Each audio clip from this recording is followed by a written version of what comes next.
young child, I used to hear stories about World War II from my parents. Um, my dad, who's now 91 and a half, he went through the Bataan Death March. So he was there on April 9 when Bataan fell. And and he was about maybe 21 years old then. My mom was 17 or 18 years old when the war happened. So I used to hear stories, but the way my father described the stories, my dad, even at 91, even now when he's got dementia and he's infirm, he's still macho. So the way he told the stories was kind of funny. Like, I don't know if you know the movie Life is Beautiful. Yeah. I think that's the Italian movie, right?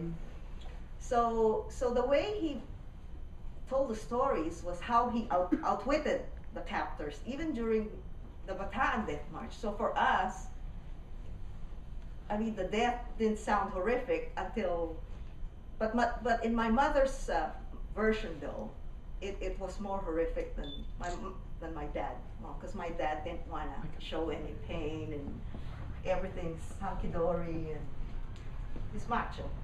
So anyway, and I also used to hear stories about the war from my aunt, my dad's youngest sister, who was 8 years old in 1941 when the war broke out. And the character of Chiquita, although the book is fiction, the story is fiction, it was loosely based on, the characters were composites of people that I knew. So Chiquita was actually based on my aunt. She had the same strength of character. She was willful, stubborn, and she was a papa's girl, and she had some issues with her mother, but not of the extent that this book has, the science fiction. And then, so anyway, when in 2000 I decided to write a screenplay about the World War II story. But of course, I didn't get to sell the screenplay. But there was one interesting comment from the studio, and the reader said, oh, it would make a good book. So I immediately started writing the book. And it was a bit of a stretch because I was doing playwriting then. So it's like driving from manual to automatic. so it took a little bit of configuration. And then so I finished the book. But I didn't know that was the easiest part. The hardest part was getting an agent. And I tried getting an agent, and after a ream of rejections, I actually saw the rejections this morning while I was looking for the screenplay.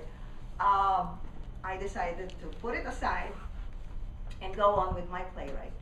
So it was only last year when my aunt, who's the basis for Chiquita, she was diagnosed with terminal cancer, and she passed away a few months after. But last year I decided to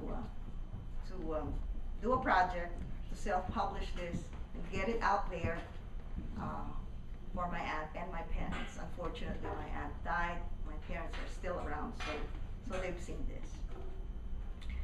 So anyway, so that's the story, and I met Bea and Harvey, and they were good enough to set up this reading and carry the book as well. So I really want to thank them. So In Her Mother's Image actually was based on the screenplay, and it reads like a movie because it goes back and forth between, it starts in 1971 when Chiquita, who lives in New York, in Manhattan, alone, goes back to the Philippines. And so after 18 years absence, so she left the Philippines, and she had never been back until now. So the first part of the book I'm going to read is her nightmare. So it goes back and forth between 1971, then she arrives in the Philippines, and then she's reminded of all these memories about the war, and actually her estrangement from her mother, the reason for that goes back to the war. She saw her mother did something to save the family, and she could never forgive her mother for doing what she did. So basically, so I'll read the first. So it starts out December, well, this is a dream actually. December 1941. Oh, for those of you who don't know Bataan, Bataan is, I think it's like southwest of Manila. Southwest, oh, here it is. So that's Manila and this is Bataan. And what happened, today is actually the Fall of Bataan. So as Harvey said, it's the 69th anniversary. And General Edward King, under the command of General Johnson Wainwright, was forced to surrender approximately about 10,000 Americans and 67,000 Filipino troops to General Nagano and Colonel Nakayama on April 9 after 3 months of intense and brutal fighting. So the fall was just the beginning of the soldiers' nightmare, because I don't know if you've heard of the Bataan Death March, whereby about 77,000 troops altogether had to walk like 60 miles to get to the concentration camp. And the enemy, the Japanese, didn't expect the Filipinos and the Americans to capitulate that early. And they were not equipped with transportation or to transport them from Bataan to 60 miles away to Camp O'Donnell. And a lot of soldiers, approximately between 5,000 to 10,000 Filipinos and about 650 American soldiers died along the way. And it became the infamous Bataan Death March. And actually, to give you an idea of how bad it was in Bataan, the war broke out in the Philippines. It was December 8 because it was December 7, you know, the time difference in Hawaii. By mid-January, the soldiers were already in half rations, and they surrendered April 9. So there were a lot of sick soldiers out there. They had to walk 60 miles, most of them had to walk 60 miles away with no provisions for food.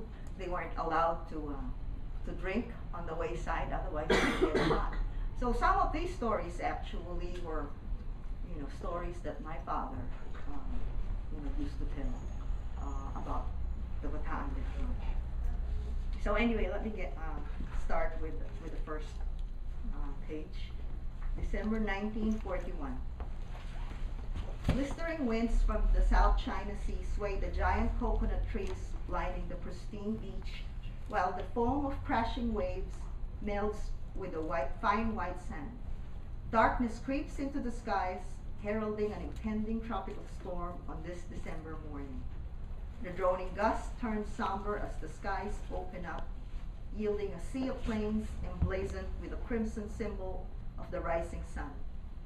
One by one, in perfect formation, they descend swiftly on this bucolic town like a swarm of hornets about to prey. A child's tiny feet trample madly on the powdery sand, racing with the wild beating of her heart.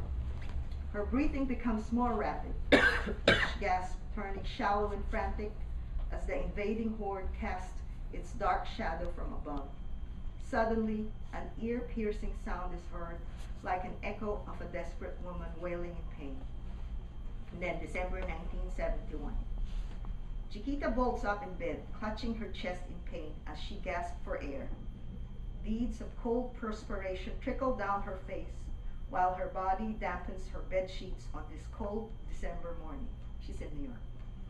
The alarm clock has gone off with the same piercing sound that has been etched in the back of her mind for most of her life. For a few unguarded moments, she is unsure of time and place, as her heart still reels from the terror of her nightmare. Only when she sees her reflection in the mirror, with circles around her eyes and wisp of her short hair sticking out of place, does she realize that she is safe in the comfort of her dark and tiny abode in the middle of Manhattan. The sound of garbage trucks and garrulous men banging and emptying the tin containers outside somehow give her a fleeting sense of relief that the dream happened many years ago, 30 years to be exact, in the land of her birth, many thousand miles away, when her rose-colored world was shattered by the arrival of World War II, a war that claimed the lives of her loved ones and created within her a wound so deep that it has festered through the passage of time. She turns off the alarm clock and rests her head back on her pillow, only to be filled with thoughts of her childhood. It has been 4 months since the day she received that phone call from her beloved sister Angelina, informing her of their mother's brush with a stroke. Since then, her dreams have started recurring, becoming more palpable with each passing day. And today, in a few hours, she will be boarding the plane that will whisk her back to the land of her birth. In less than 24 hours, the cold, frosty winds will turn warm and humid when she sets foot in the small, sleepy town of Ilaya, in a tiny corner of the main island of Luzon in the Philippines. Back to her ancestral home, back to the bosom of her 3 sisters, back to the painful memories of her childhood, back to her mother. So that's the beginning of the book. And then I'm going to read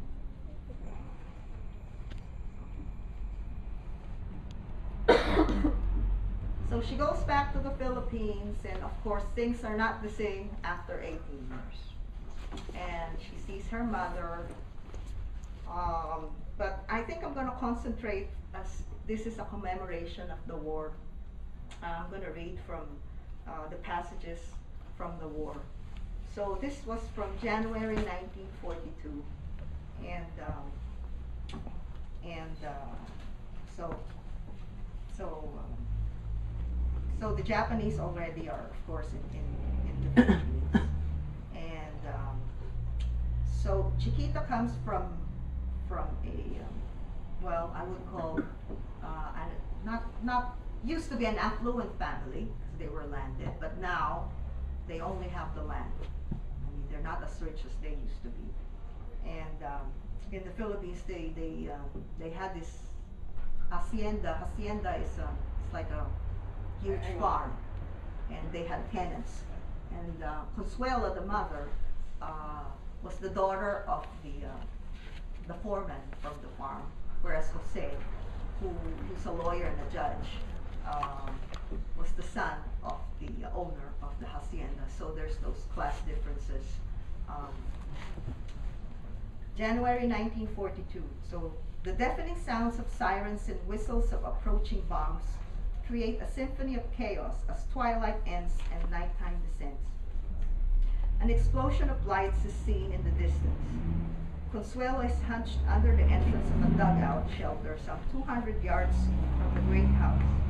She anxiously beckons the people from the main house to dash for the shelter. Mercedes and Nana is the nana, tread frantically while Elisa holds her daughter Helen as they run towards the shelter.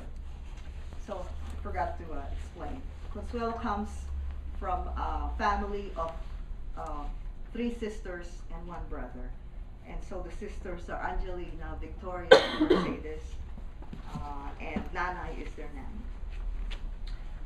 "Just me or run!" shouts Consuelo as Victoria runs from the house with rollers still in her hair. Jose, the father, runs toward the shelter but stops midway to look back.